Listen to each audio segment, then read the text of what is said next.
Okay, let's dive into this. Welcome to today's explainer. If you want to understand exactly how the map of the world is violently rewriting itself in real time, well, you are absolutely in the right place. We are witnessing a literal geopolitical tectonic shift right now, and we aren't just talking about a slow, gradual drift here. We are talking about rapid, totally unprecedented realignments. So buckle up, because we're going to explore the shifting sands of global power like never before, in what really is a completely immersive journey into the new world order. So what happens when the world's most volatile region just decides to redraw its own battle lines? It's a question that honestly sounds like the plot of some intense, cinematic political thriller, right? For decades, the Middle East relied heavily on external superpowers to come in and set the rules. Well, not anymore. Recently, local powers have looked at the global landscape, they've recognized shifting priorities, and they've basically decided to take their security entirely into their own hands. It's a massive shift in global power dynamics, and it's happening right in front of us. Here is our roadmap for the explainer. We're going to cover the immediate crises forcing these new alliances, the fading old order, and the rise of what we call agile minilaterals. After that, we'll track the Asian pivot, explore the new digital frontier of cyber warfare, and finally, look at the ultimate new regional architecture. Let's jump into Section 1, Alliances Forged Under Fire. Now, if you told any geopolitical analyst a decade ago about this sequence of events, they would have told you it was pure science fiction. Look at this. We start with the Abraham Accords in 2020, normalizing ties between Israel and several Arab states. Huge, right? Then, in 2023, China steps in and brokers a previously unthinkable detente between bitter rivals Saudi Arabia and Iran. Fast forward to 2025, Pakistan and Saudi Arabia sign a historic strategic mutual defense pact. And by 2026, we literally see Israeli Iron Dome technology deployed in the UAE. The impossible has literally become reality in just a handful of years. Let's drop right into the middle of the action here, because this is visceral. Just recently, the region saw an absolutely unprecedented escalation. Iran unleashed a massive aerial assault, firing nearly 550 missiles and over 2,200 drones straight at the UAE. In response to this insane crisis, an urgent direct call took place between the Israeli Prime Minister and the UAE President. And within hours, something truly historic happened. Israel actually deployed its advanced Iron Dome battery, along with the Israeli troops needed to operate it, directly onto Emirati soil. They intercepted multiple incoming threats together and even neutralized launch sites to protect the Gulf. I mean, former enemies sharing air defenses on the exact same soil? That proves beyond a shadow of a doubt that the rules of the region have fundamentally changed. Moving on to Section 2, the fading old order. Now, what's really interesting about this slide is the stark contrast between the past and the present. The old order was completely U.S. dominated. It relied on these very rigid bilateral alliances where nations basically depended entirely on a massive security umbrella handed down from Washington. But as U.S. priorities inevitably shifted toward great power competition over in the Indo-Pacific, regional states felt dangerously exposed. So the new architecture is entirely different. It's built on agile, smaller partnerships, way more diverse connections with Eastern nations, and really specific, issue-driven arrangements orchestrated entirely by the regional states themselves. Actually, let's think of it using a tectonic plates metaphor. Imagine an old, massive, super rigid umbrella that you're desperately trying to hold up in the middle of a Category 5 hurricane. It's struggling, right? The wind is just tearing it to shreds. That is the old US-centric security model. Because that single, giant umbrella is fracturing under the pressure, nations are being forced to construct their own bespoke, smaller shelters. And these smaller shelters, these overlapping tectonic plates, they are the new network of regional alliances. It's totally reshaping the ground they stand on. Section 3, Rise of the Minilaterals. Okay, minilateralism. This is absolutely a vital buzzword you need to know to understand the shift. It's a diplomatic trend where small, highly focused groups of countries form targeted partnerships to tackle very specific, immediate issues. Think of it this way. If the UN or the GCC are the giant, bloated, slow-moving legacy corporations of the diplomatic world, then minilaterals are the agile, disruptive Silicon Valley startups.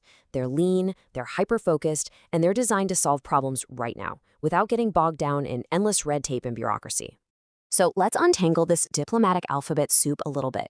First, you've got the I2U2, which brings together India, Israel, the UAE, and the US, and they're focusing really heavily on economic ties and infrastructure. Then there's the Nega Forum. That's Israel, the US, Egypt, the UAE, Bahrain, and Morocco, and their whole thing is regional integration, initially starting with security. And then we also see the emergence of this strategic bloc involving Turkey, Pakistan, Saudi Arabia, Egypt, and Qatar, which is heavily driven by a mutual desire for defense autonomy and military cooperation. These laser-focused blocs are rapidly making those old, broad, and frankly paralyzed traditional alliances completely obsolete. All right, Section 4, the Asian pivot. We have to talk about China here, because their involvement is staggering. I mean, they are now the Arab world's single largest trading partner. But here's the kicker. It's no longer just about buying up oil. It's about strategic discourse power. China is actively implementing Xi Jinping's global security initiative right in the region. And get this, there's been a massive 290% increase in Chinese defense exports to Saudi Arabia recently. No way, right? They are even sharing military-grade data from their Beidou navigation satellite system with partners like Pakistan and Iran. Through the Belt and Road Initiative, what honestly began as purely economic corridors are very rapidly morphing into major security corridors. So the crucial point is how this plays out in formal agreements, like the 2025 Pakistan-Saudi Strategic Mutual Defense Pact. This is a real game changer. It explicitly states that an attack on one is treated as an attack on both. And according to our sources, this potentially extends Pakistan's nuclear umbrella directly over Riyadh. Think about that for a second. This formal defense clause drastically shifts the entire balance of power, proving that regional players are perfectly capable of securing high-level military guarantees completely outside of Western influence.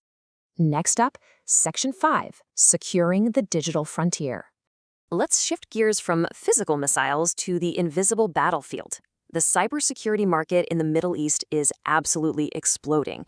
We're looking at just over $25 billion in 2025, but the projections show it skyrocketing to nearly $40 billion by 2030. Why the massive jump?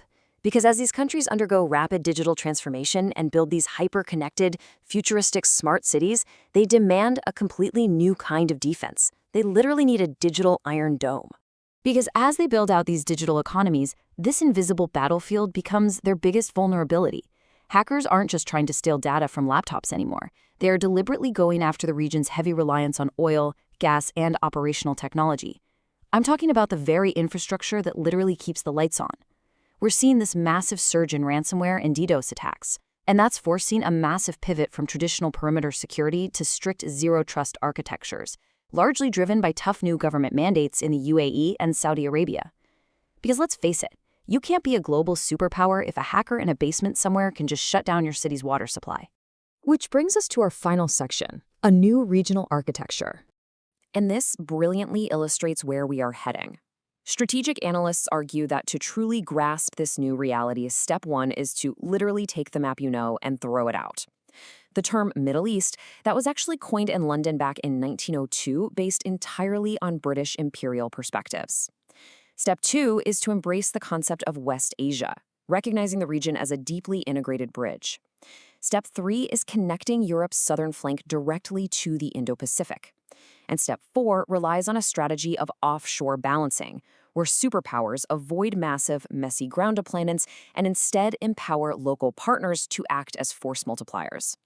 Reframing the very map we use changes our entire strategic logic from the ground up. But hey, we have to be realistic here.